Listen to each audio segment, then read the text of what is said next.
Michel Kesserwani, bonjour. Bonjour. Vous êtes venu aux Assises de la citoyenneté pour présenter votre film, enfin le film dont vous êtes co-scénariste, Capharnaüm.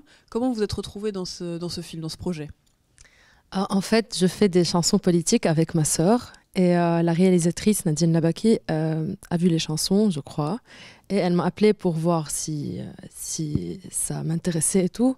Et on a commencé à travailler organiquement ensemble et ça a marché en fait. Cette histoire de ce petit garçon qui est dans les rues de Beyrouth, comment elle est venue? Comment vous l'avez travaillée?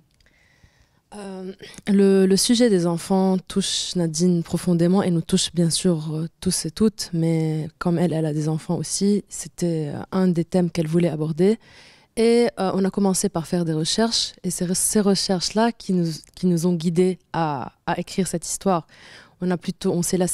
On s'est laissé aller avec cette histoire et elle s'est bâtie seule avec le temps. Pas seule, avec nous, mais oui. Vous l'avez dit, vous êtes d'abord connu pour avoir fait des chansons politiques. Est-ce que Oui. vous pouvez nous en dire quelques mots? En France, on ne les connaît pas forcément. Comment c'est venu et qu'est-ce que vous dites dans ces chansons? Alors, ces chansons-là sont comme juste une interaction qu'on fait avec notre société.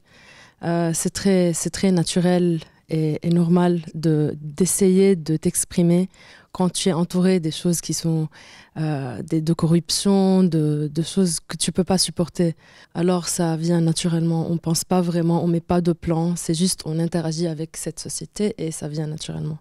Vos chansons sont assez humoristiques, les clips sont assez rigolos à regarder. L'humour, c'est un bon moyen de faire passer le message? C'est peut-être le seul moyen de faire passer le message. Oui, bien sûr, quand on utilise un peu notre base de publicité, de pouvoir comme transmettre le message aux bons gens d'une façon où tous les gens peuvent écouter ce message sans que ces chansons soient censurées ou arrêtées. Alors c'est toujours l'humour nous aide beaucoup et on essaye d'évoluer aussi, de faire en sorte que même si c'est humoristique et fun et tout, que le message reste pertinent, fort et nécessaire. Et ce message, quel est-il? La dernière chanson que vous avez faite, c'était sur les élections? Exactement, exactement. Alors, c'était avant les élections et c'était pour encourager les mouvements indépendants et les gens qui voulaient changer un peu la façon dont on pensait sur tout ce qui est élection et tout ça au Liban, car ça fait vraiment des années qu'on vote pour les mêmes gens, que le gouvernement est vraiment exactement le même avec les mêmes gens. Voilà, alors, on a essayé de faire comme d'aider, de pousser, d'élargir un peu la façon de penser envers tout ce qui est politique et élection spécifiquement. On a parlé du coup de politique, puisque c'est votre message notamment dans vos chansons. Mais ici, on parle aussi du vivre ensemble, qui est une notion peut-être plus large. Au Liban, je pense qu'elle a un sens très particulier. Qu'est-ce que c'est le vivre ensemble au Liban? Le vivre ensemble au Liban, c'est un effort collectif qu'on essaye de faire. C'est pas un mot, c'est pas deux mots en fait. C'est une phrase, vivre ensemble, ou un slogan, je ne sais pas. Mais c'est pas un truc simple du tout. C'est essayer de vraiment comprendre comment tout le monde pense, essayer de trouver un territoire commun pour tout le monde. Et c'est pas facile après une guerre de plus que 15 ans, après beaucoup de problèmes politiques, beaucoup de gens qui ont des problèmes psychologiques et des traumas et tout ça.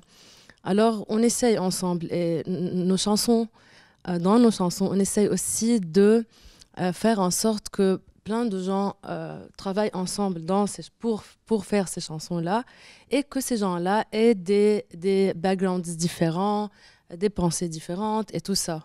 Pour au moins commencer symboliquement à dire que oui, bien sûr qu'on peut vivre ensemble. Bien sûr que le futur, c'est à nous tous ensemble. On peut plus penser comme avant. C'est ça. Donc le vivre ensemble est une notion qui est forte dans votre génération, que vous avez Oui, bien en tête? bien sûr, bien sûr. C'est vraiment un but, mais très profond. Et c'est difficile d'expliquer toutes les complexités de tout ça maintenant, mais vraiment, c'est un but et c'est pour cela que j'aime bien cet event, en fait, vraiment. Je trouve ça symboliquement très fort et on a besoin de tels événements dans nos temps pour essayer vraiment de connecter d'une façon saine. Et, oui.